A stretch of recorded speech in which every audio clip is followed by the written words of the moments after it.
This is the C Word Podcast. Everything talked about in this podcast is for educational and entertainment purposes only, and is not financial advice. You should always seek professional financial advice. Now, onto the podcast. So we tried some stuff. Did you? Was it turbo coffee? And we did some weird. You're really not selling it. No, well. I'm not. So basically, we've launched 2 NFT collections. We did. Both of which didn't do very well. And do you know what? I just want to give a shout out to our artist. Yeah, Jake. Yeah, he is so talented. He created all the artwork for this. Yeah. Pen behaving badly on Instagram. Yeah, pen behaving badly on Instagram. And all his drawings are there. He's a brilliant artist. And I always really enjoyed working with him because I couldn't wait to see what he was going to make. So we had 2 NFT collections, Jelly Bean Buds, which is basically a load of jelly beans, right?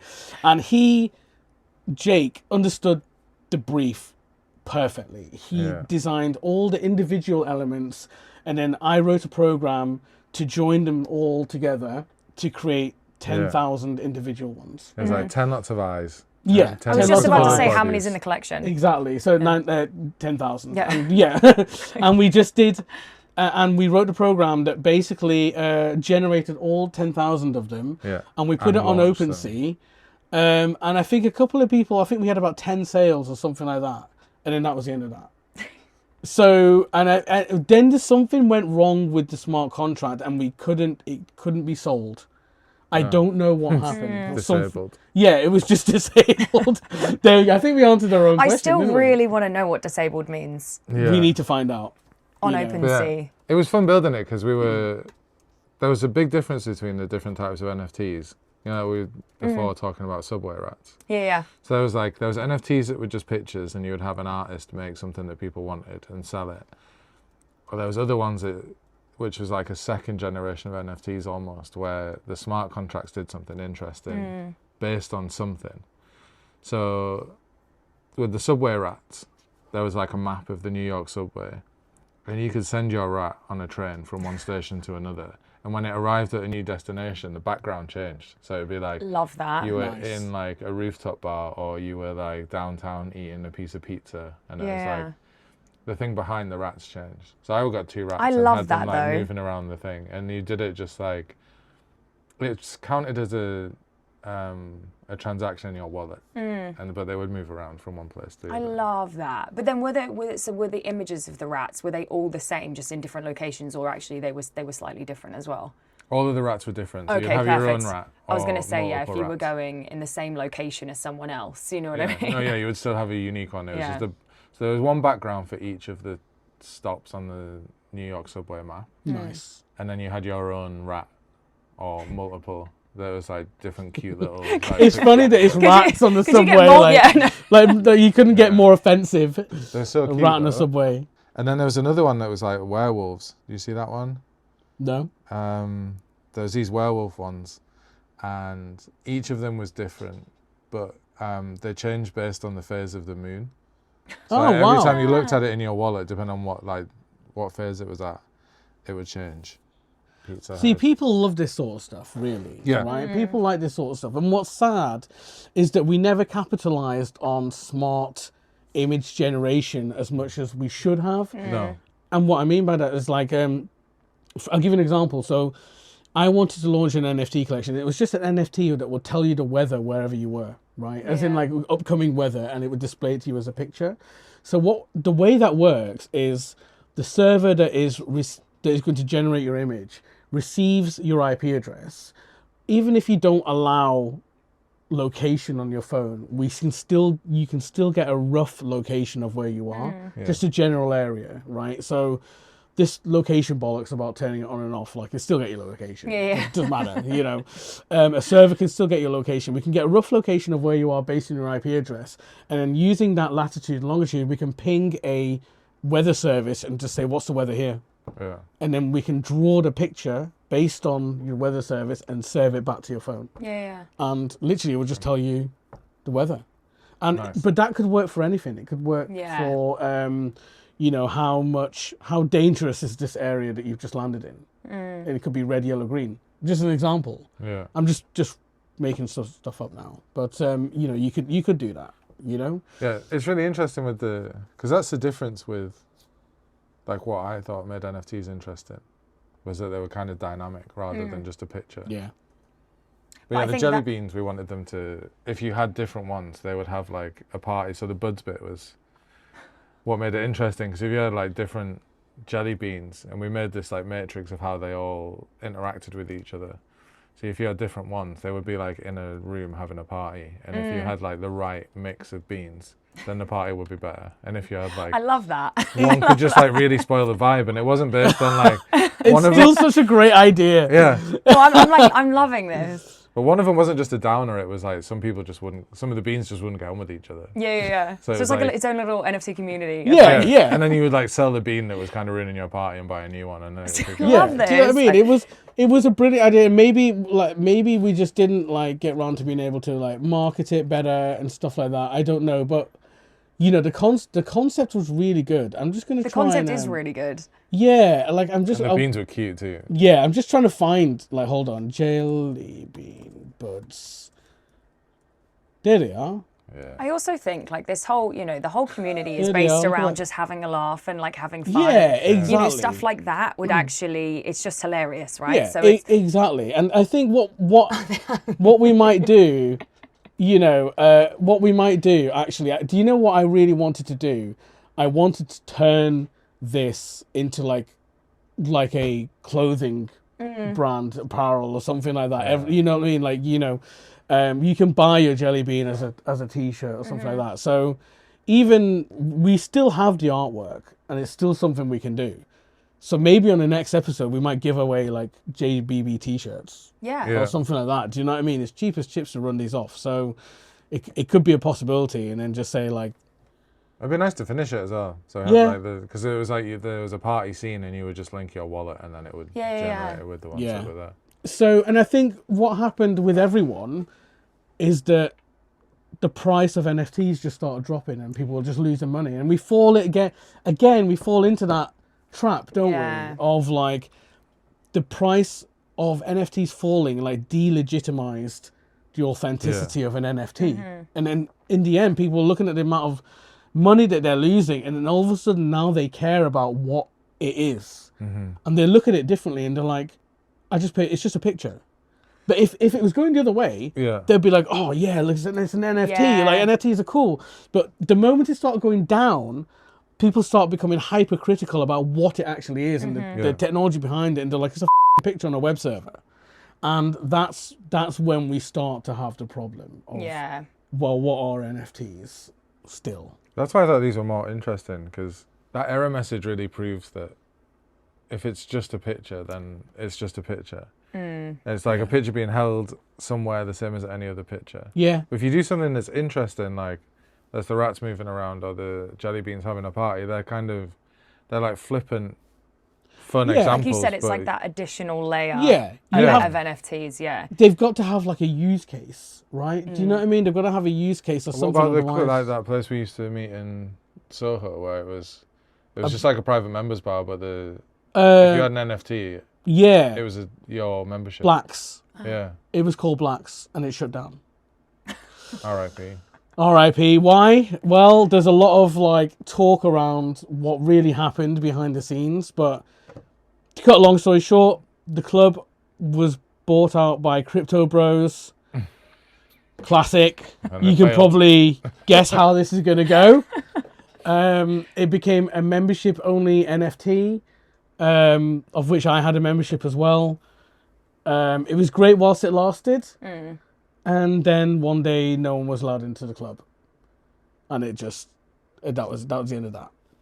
This is a real story behind it. I was Yeah. waiting for the juicy bits. I What don't happened? really know what happened. All I know is that I think they ran out of money, and the community that was part of it, and it was a really good community. That's the thing. Like Yeah. Blacks has always had a very good community, and this was no different. That sure, there was a bit of difference between like the old clientele that loved the club for the club, not because it was like a Web3 crypto bros club. They didn't like the fact that all the crypto bros came along and were using it. They didn't like that at all, from what I know. From what I understand. We were sitting working on laptops, and everyone else was like people over 50 having a meal in a private members bar. Yeah, and we were like, you know what I mean? Like, we saw her house just down the road as well, and they were like, "Why don't you go to the dickhead one down the road? Why are you sitting here ruining my dinner?" Yeah, sorry. But that's literally what they were thinking. Yeah. And eventually one day it just closed because there was no more money. That again is just the story of the crypto life. Every single time it seems to be we run out of money, or the price of something drops, and then all of a sudden there's no more money for whatever it is you were trying to do. Yeah. Which is a shame. Yeah. I mean, we're not going to go into details, but we experienced that at one point or another. Yeah, we have. All of us have, I think. And I think a lot of people thinking or listening to this are thinking the same thing, right? They've lost money in crypto. And this is the thing that I keep coming across every time. People that have just lost money in crypto and they don't like it anymore. I can't have a normal conversation with anyone.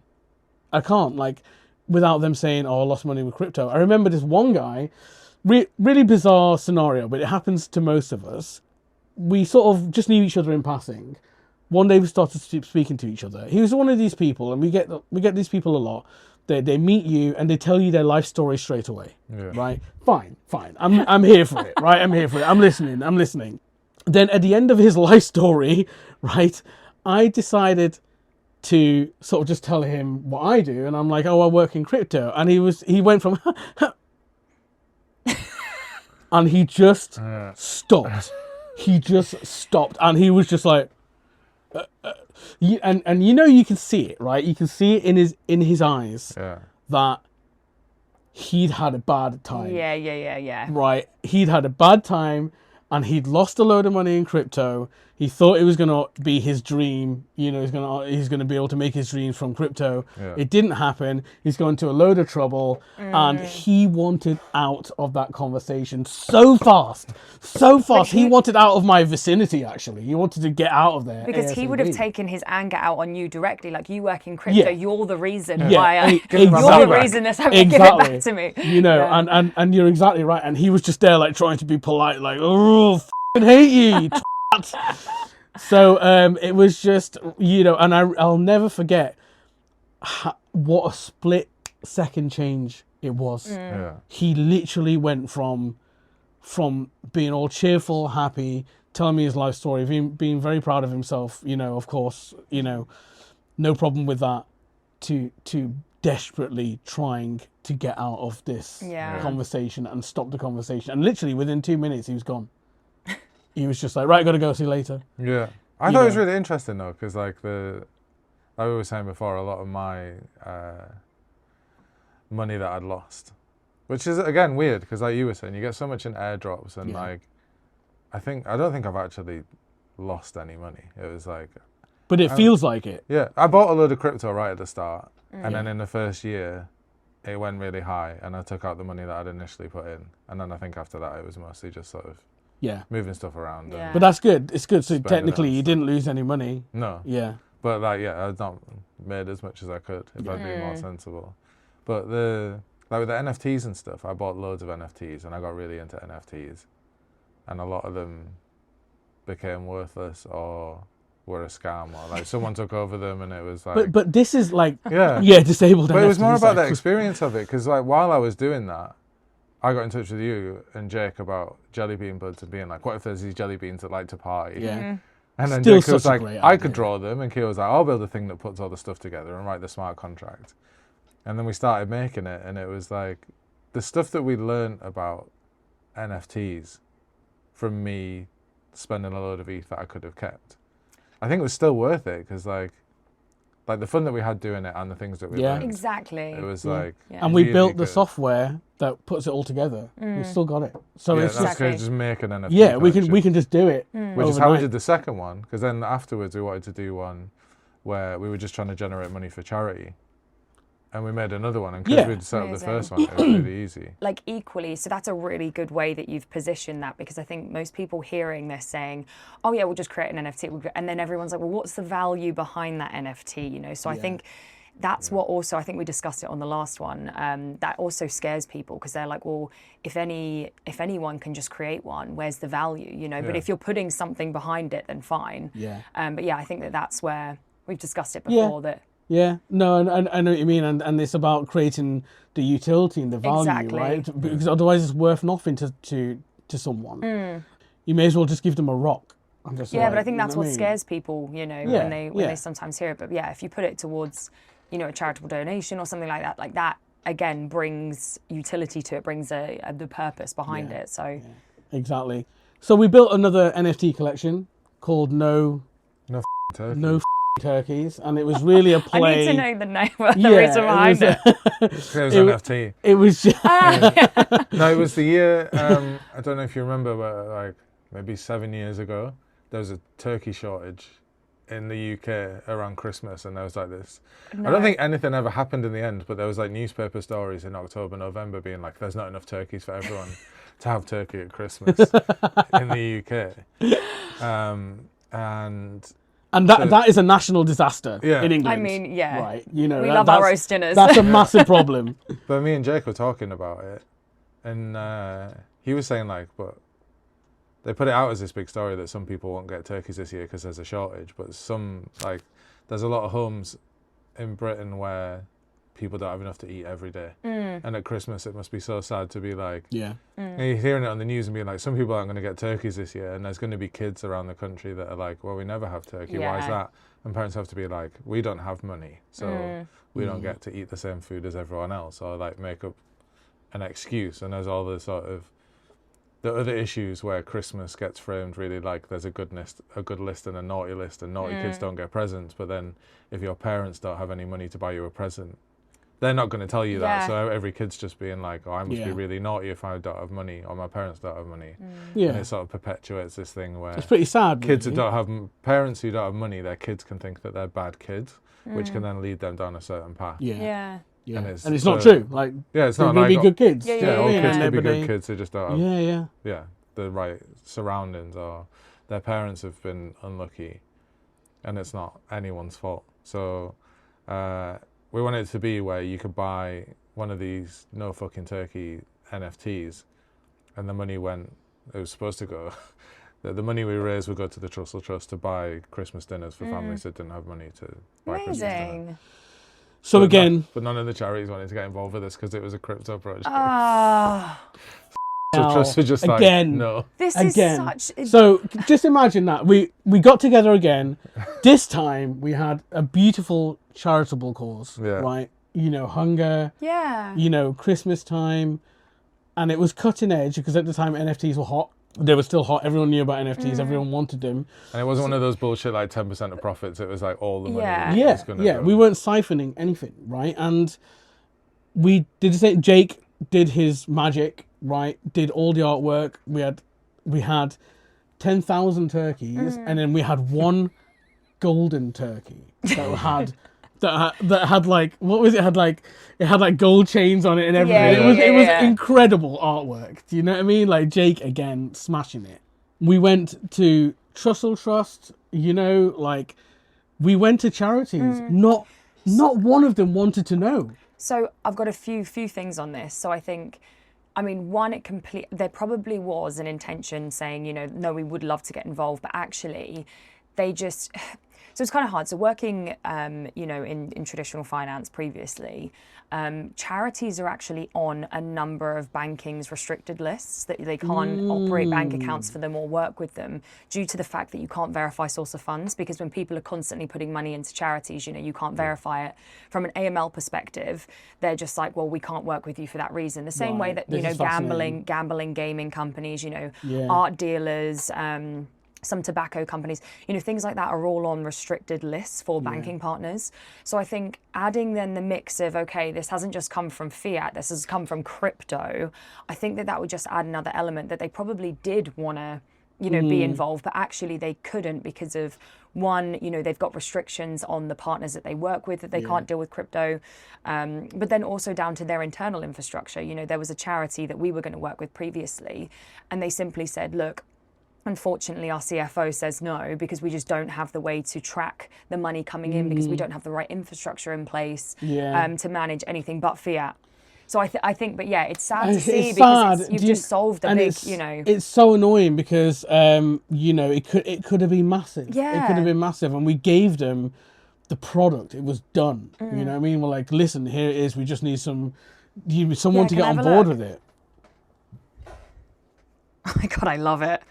It's amazing. The artwork's isn't it? incredible. Exactly. You know, they couldn't have done anything better than what we did. Yeah, the artwork is incredible. You know, they could not have done anything better than what we did. And I saw the gold chain one. did you see Yeah, it? that's cool, yeah. And it was like the things with juiciness, stuffing, tasting, trimmings, and weight. And Goldie had 100 I on love it. It's it. incredible. I love it. Right? It's incredible. So when was this done? A couple of years ago now, I think. Do you know? Have you got a date? Like, is it something you can re-pick up, revisit? Because I think it could that be 2021. 2021, so 4 years ago. I mean, it could absolutely be something that we can revisit Yeah. again. Maybe, and this is a common thing in the space. Maybe we were too early. exactly that. That's what I'm saying. Maybe we're too So early. yeah, I think there's a lot more now. You can. With a number of different charities, make donations and things through crypto. Obviously, very catered to different industries, but I think that now would be the best time to kind of reapproach that again, because it's for a great cause. Yeah, and I just got really angry. Actually, I was so pissed off with the fact that Emotional, damn it. yeah, I was massively emotionally damaged, and I was so pissed off because I actually went to charities and I was like, listen, we've created this, do you want to get on board with it? It's for a good cause. All the money's going to go to you. You know, we're ready to go. We just wanted a name to. We're ready to go. Not one of them responded to me, and we even tagged like Trussell Trust and stuff like that in our like social media campaigns that we were doing. And what really, they didn't reply, they didn't respond, they didn't even interact, but they added me on LinkedIn. Again, that's verifying. Like, I know, verifying I get it. some form of identity, but I know what you mean. So I totally understood what you said, right? Yeah. You know, but come on, just tell me why you couldn't, because it just looks like you were just fobbing me off. And the thing is I've got this bad experience with charities altogether, because, and I don't know why, but I haven't heard very good things about working for charities in general. Apparently, it's quite inward focused. It's very competitive. It can be quite bitchy. I went for a job at a charity once, and sometimes I find that there's people there that are there just for the sake of being there, whether they want to be just a, I don't know, have a badge, wearing a badge saying, "Oh, I did something good," or something like that. Do you know what I mean? And I've just never had a good experience with charities in general, trying to do something nice for them, right? And then when I went to a recent conference in London, there was Red Cross.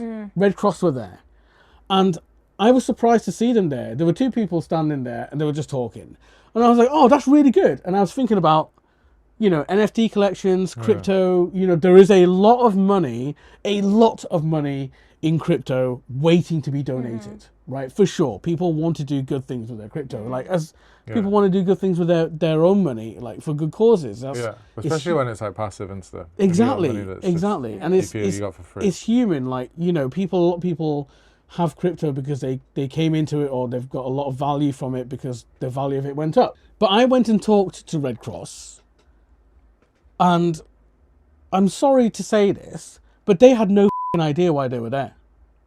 They literally had no idea why they were there. And I was trying to sort of engage them in crypto donations, and the guy that was there was just sat there eating a sandwich, and he was just looking at me like, what the are you talking about? Why Right? were they there though? I don't know. Who invited them? I don't know. I think they just had to go there to make it look like they were doing something. And then the only person that was interested, and it felt like she was just having to talk to me because I'd come up to them. The woman that was there, who was I think like a marketing manager, director of marketing or something like that. Or no, she was director of like emerging technology or something like that. Nice. She had some knowledge about crypto, but again, she was largely clueless.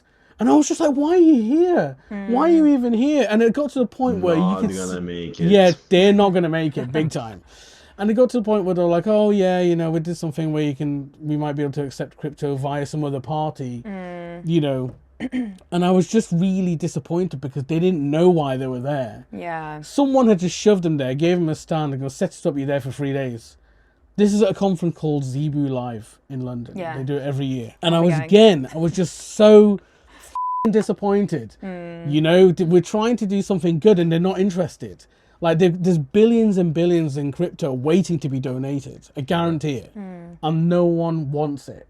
And again, you know, sure, you know, we've got AML issues around this for sure. Always going to have AML issues. I understand that the charity regulations is very strict. You know, I get that they have to do everything differently.